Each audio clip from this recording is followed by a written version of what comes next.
Okay.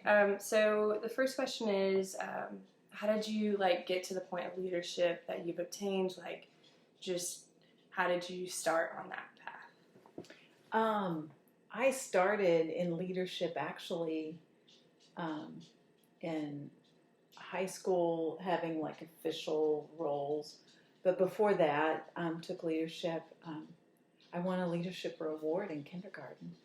I'm sure it helped. And then going into college and getting into lay ministry is where I started. And then with Big Brothers and Sisters, we did a lot of training through Big Brothers and Sisters.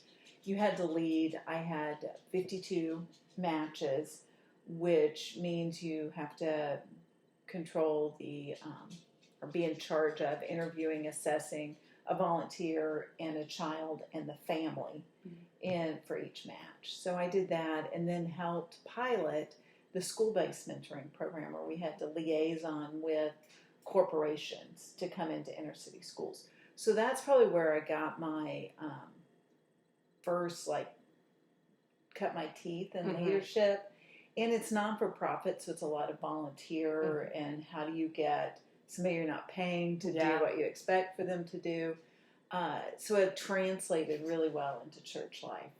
And I've been a Sunday school teacher of some sort since I was 14. Oh, wow. So, it's just being consistent, and any opportunity the Lord gave me, I just kind of walked through that door.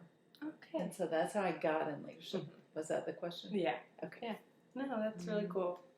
So what are some of the challenges you faced in getting more into leadership? Mostly because I've worked in the nonprofit or church realm, it is that volunteer, getting volunteers to do what you need them to do, making those decisions and interactions with how do you motivate them when you can't motivate them with money, what's too much to expect of a volunteer, how do you help them set boundaries, and then as I was leading a pastoral team, helping them to know one of the big lessons I talk to them about is not everybody's crisis is your crisis. And people don't get in crisis overnight unless it's like you get hit by, something tragic.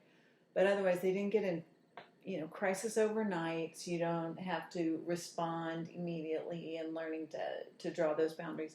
And then just drawing those boundaries in my own life.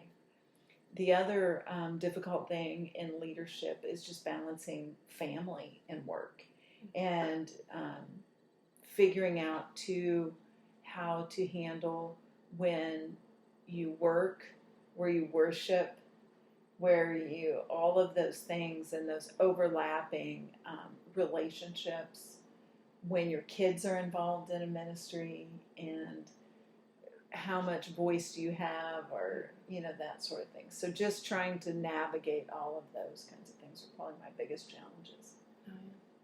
Oh, yeah.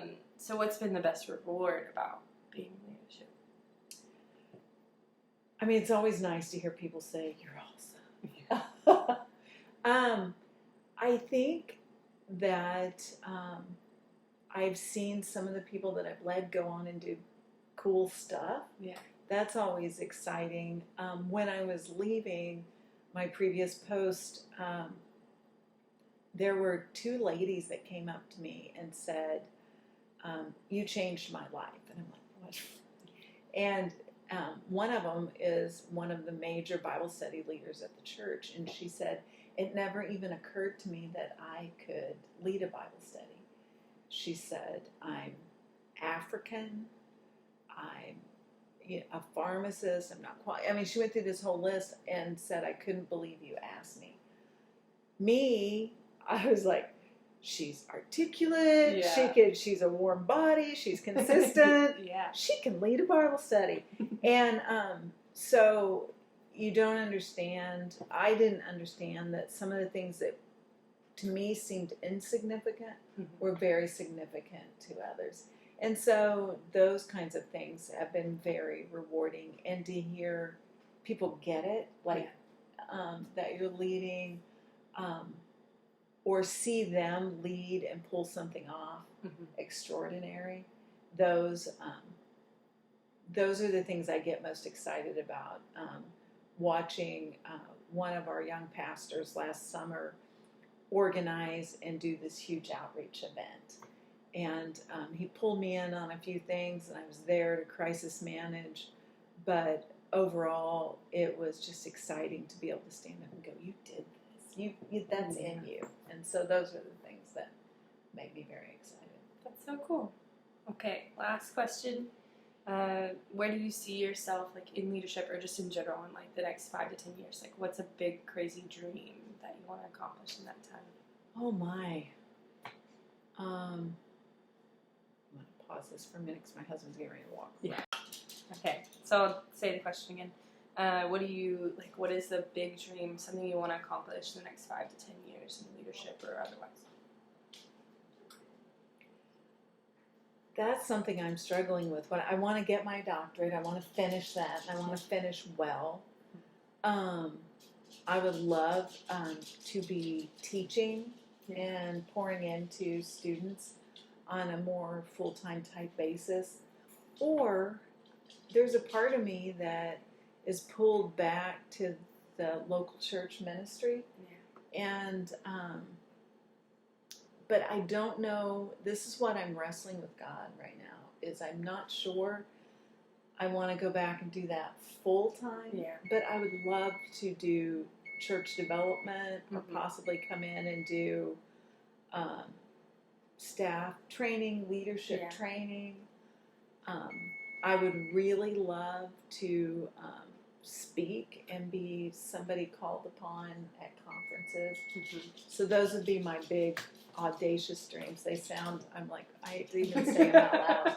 But I'm just waiting, and I want to be an awesome grandma and lead them well. Yeah. That's what I want to do. Okay, and that's it. All right.